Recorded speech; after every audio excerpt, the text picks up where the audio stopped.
I love how Shatter Me is written like actual teenagers speak. So I just finished Ignite Me, and I have to say, the twists, the turns, the absolute just reality of it. Top shelf for sure. So let's get into it. So we pick up where we left off. Juliet is back on base for Sector 45, and she's with Warner, and they're kind of getting along, but because of trauma, they're not really communicating quite yet. And a guy enters the room.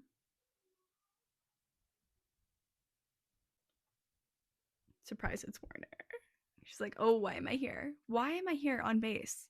Excuse me, why am I here?" And he's like, "You're gonna take my bed, I'm gonna take my office, bye bye." And he goes, shuts himself, and works. Okay, sir. And she starts snooping around. She wants to shower, change clothes. She's looking for his closet. It's a secret room bigger than his bedroom.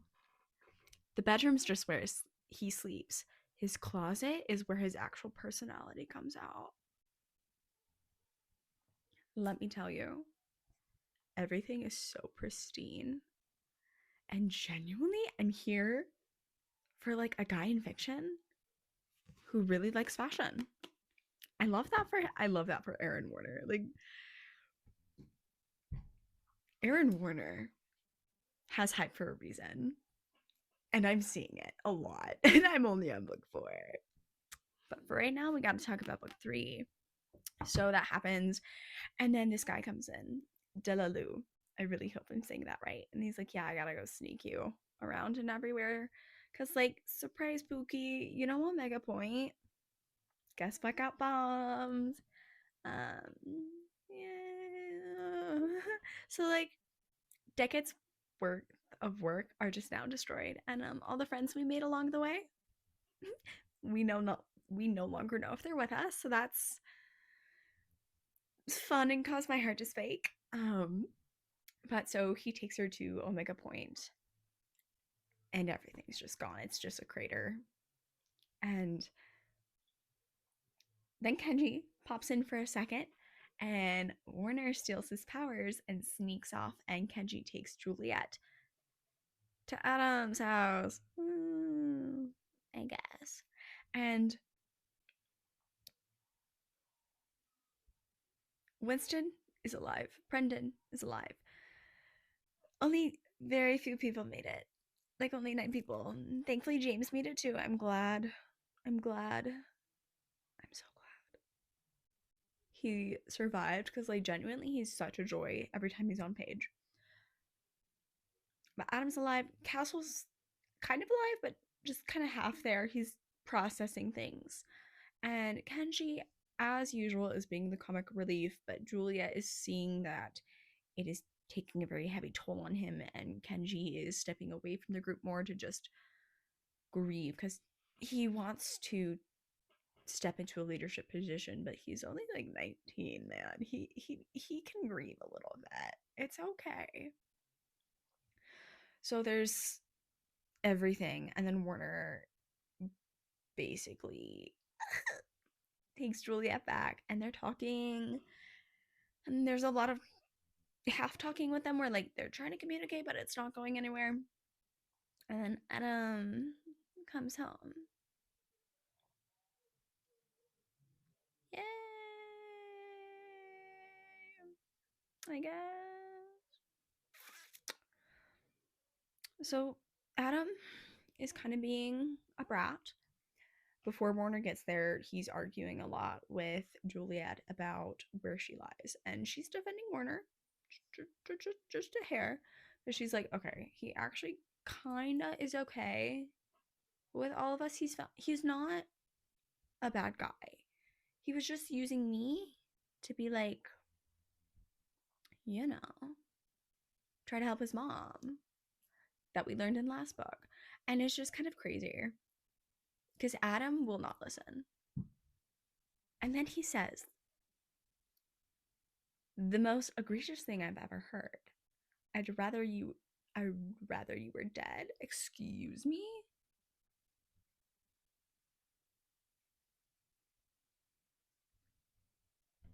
What? You broke up a month ago. You refused to break up. Juliet was telling you you broke up. You two were broken up. It doesn't work like that, babes. You both have to agree to stay together. If one person decides to bang out, you're broken up. Like, come on now. And of course, Adam is just being like a massive pain. And thankfully, everybody's kind of distracting James because, like, the kid's like 10. And it's girls, lovelies, my dears. What is Adam Kent doing? I swear. Every time he was on page in like Ignite Me, genuinely, eyes rolled back in my head, secondhand embarrassment, had to pace my room. But like, Adam,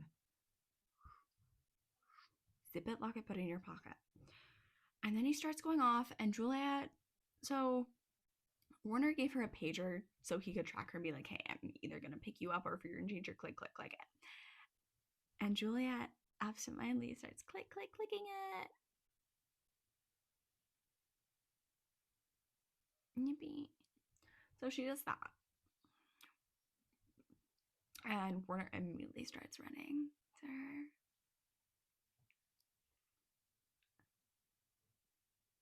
That was the second meeting, actually. Sorry, it's been a long book. I'm honestly 100 pages through the next book too. So that was the second time. The first time Warner just plain showed up. And like honestly, Juliet stayed the night with Kenji, and Kenji's like, hey, I'm gonna need like the rundown because like as your best friend, I need to know what's happening.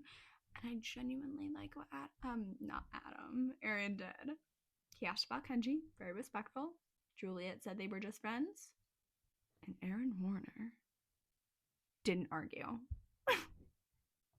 I also really appreciate how for Kenji and Juliet that they're friends and not anything more. Like there's the friend flirting, but like not anything beyond that. I like that because like you don't see that a lot in fiction, and it's just so refreshing because yeah, anybody can be friends. It doesn't matter if you're attracted to them or like their gender. It's just like you can be friends with anybody. It doesn't have to be romantic, and I do really like that.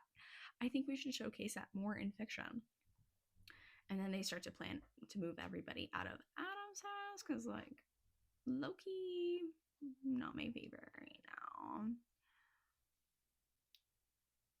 And then Adam, pretty much after the second meeting, kind of just kicks Juliet out. Congratulations. Wow. So, like, anyway, the group kind of just leaves Adams and James to their own devices. So it's like, babe, he has money and he has food. We are not going to make it here. We're thinking practically. They're still not on good terms with Mr. Warner, but they're getting there. And eventually everything starts going smoothly and they plan to like come out to the sector to like, you know, take down Anderson, and it's so great. It's so fun. Except then Adam and James pop up because apparently their food stores were broken into and mice had gotten to the food. Congratulations, Adam. At least you were using your brain for once. So that happens, and then bonding. Adam and Aaron beefing all the time, low-key. All the time. They're getting there. They're getting there. But before everything happens, it's crazy. And Juliet is getting there, and she's moved in with Warner, and they're attempting to talk. And they're learning about each other's traumas. And there's a part where they're in his office and he's been trying to put like ointment on his back to help with like the itchiness of his scars. And he's like, yeah, my dad, that was my dad's birthday present. He whipped you, child? From 5 to 18, but he skipped your 19th birthday? Wow, thanks, Dad. Anyway, this year's Father of the Year awards. I digress. But like, where in your frontal cortex? Although, granted, you are a dictator, so like, your frontal cortex is already not going, but like, you won't let your child have any birthday presents because it'll make them weak. Okay, but okay. But like, eventually, it's. And then they fight, kind of. It's like Aaron really likes to push people away. He likes, because his father's basically trained him to isolate, to solve problems, because if anybody saw his problems, that would point him in a weak spot, and we can't have that when we're raising an heir, I guess. I digress. But that happens, and it turns out Delalu, the guy from earlier, who's like in the know about everything, and Juliet's, everybody's confused because like Aaron Warner said, yeah, all my soldiers just kind of want to like end me here. Nobody likes me. Thanks. Delalu is his grandfather on his mother's side. None of them, neither one of them really acknowledge it. Every Delalu though probably deserves a vacation. The man is stressed. The man is stressed because his daughter literally cannot move, otherwise it hurts her. His son-in-law, Anderson, dictator, and his grandson, 19 years old, and unable to function properly because of said father-in-law. Not father-in-law, son-in-law. Stupid, stupid, stupid. Like, I'm sorry. I don't understand Anderson's logic other than like to make an heir, but like, Pookie. Fear only goes so far. Love and respect go longer, as we can see later, but like,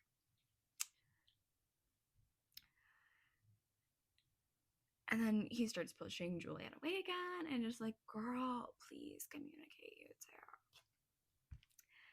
I don't know what it is about Anderson's kids, but they do not communicate, except for James. James is doing great. He's 10 years old, and he's doing absolutely amazing. I would change nothing. The two brothers, though, Adam and Aaron, do need to communicate because Adam's not telling Aaron that they're related. And this leads to a conflict. A conflict. As Juliet is realizing over and over and over again that Adam's, not Aaron, that the A names are getting to me, but Adam's power is to literally turn her off.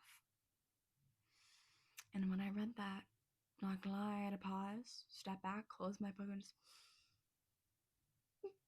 I a giggle. The setup for that is so funny because, like, yeah, his power is to literally turn her off. Like, come on now.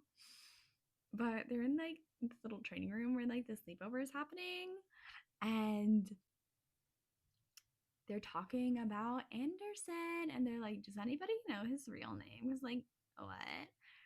And then Adam's like, oh yeah, it's Paris. But Warner walks in. But because he doesn't know they're related, he goes, are you a spy? And of course, honestly, valid. I can see where Aaron's coming from because like, if you're about to take down the tyrannical government, you can't have spies. And then that comes out and they're like, oh, awkward. And then they both self-isolate, but not talking really. Thanks, Suto. Anyway, the takeover for Sector 45 goes really smoothly. Juliet uses her powers. She's able to project now, basically a form of telekinesis, but not really. It's not telekinesis. It's more just like pushing her super strength onto other objects. So it's kind of the same vein, but not really. And she sweeps into the side castle, and Brennan do a really cute show of like lifting up a tree and hitting it with lightning, and like everything's good. And then Anderson immediately comes running because, of course, he does. Yeah. And then we find out some really cool stuff. Adam is still in his weird little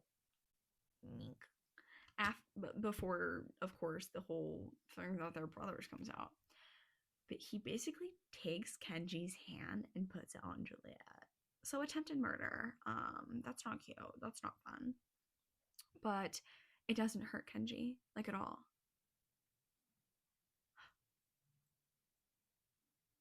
Juliet can now turn it off, so you would know what this means. Time for a somewhat normal life era. Well, kind of. So she can turn this off, and she can basically be like indestructible now. Bullets can't hit her. As long as she's staying somewhat focused, she's got this. So she and Kenji run off because Kenji can turn invisible to the ship where Anderson is staying. And they're like, hey, Pookie's right here. And they basically battle their way through the ship. And like Julia eventually loses Kenji and becomes visible again. Oopsie wow. But she's pretty much just like walking through this, breaking through floors, breaking through walls, with like, you know, gunfire is hitting her and bouncing off, and she's like not even bothered. Like, I love that for her. But she eventually finds Sonia and Sarah, and the twins are great. They're in a really nice room. They're traumatized, but at least they're in one piece. We like to see that. And they're like, yeah, Anderson's down the hall. Slay Queen Slay. Kick butt, girly. And that happens. And then we come find Anderson, and he also has a person with powers for like sound waves. He claps his hands, and then like pressure waves come, and of course Genji's on the floor, kind of low-key dying. Yeah, that's not fun. But no, Juliet totally, like, absolutely wildly just like takes over. Love that for her. And at this point, Juliet and Warner are together, and they're starting to be good. Cause like, not gonna lie, there's a little bit of spice in this book, but like it's tasteful. It's tasteful. It's more like metaphorical and like cutaway. I do appreciate that. For this book, it makes sense to do that. But you know, Juliet just has to like pop two in Anderson's head. One for Adam, one for Aaron. We love that. The symbolism, great. Beautiful. Gorgeous, gorgeous, gorgeous. And then she's like, hey, by the way, I am the new Supreme Commander. Anybody who wants to do fisticuffs, come at me. Also, anybody who wants to be allies, we will be having a sleepover party. Kisses. And like, honestly, I love that for her. But no, Juliet and Warner, there's so much tension that as soon as like she's like, hey, I actually love you. Like, I love you. Are you sure? Yes, I love you. Boom. Immediately, like, they're going at it. But like, honestly, so sweet, because like there was so much tension for like over 3 books. Like three books of tension. And the payoff is so worth it. I will tell you right now, that is just so worth it. It's genuinely beautiful. And of course they move in together, and then that's kind of where that ends. I do want to talk a little bit about like what okay. First of all, 5 out of 5 stars. Like, girl, I love this series. Tahereh Mafi, you are doing such a great job. I cannot wait. I'm already, like, as I said before, 100 pages through book 4. Still amazing. I am shocked. And very well. Shocked in a good way. Pleasantly surprised of, like, what she's actually implementing into her stories that I never see. I hardly ever see. This, like, it's so cool though. It's so cool. But like, I really like Kenji and Juliet's friendship. It's very real and not a pressure to be anything more. It's not friends to lovers, it's just friends. And that's completely fine. You don't have to. I hate the thing where it's always like girls and guys can't be friends, babes. Humans, as our nature is to pack bond with things. We like to have connections even if they're not romantic. They can be platonic. I mean, man, I just love it so much. But I also really like the language that they use versus for dialogue. It feels very natural for their age range, like teenagers, like young adults, 19-year-olds, Juliet maybe 17. Oh, I guess she is still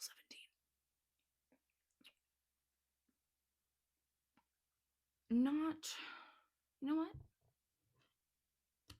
She's an adult. Not a legal adult, but she did consent at least.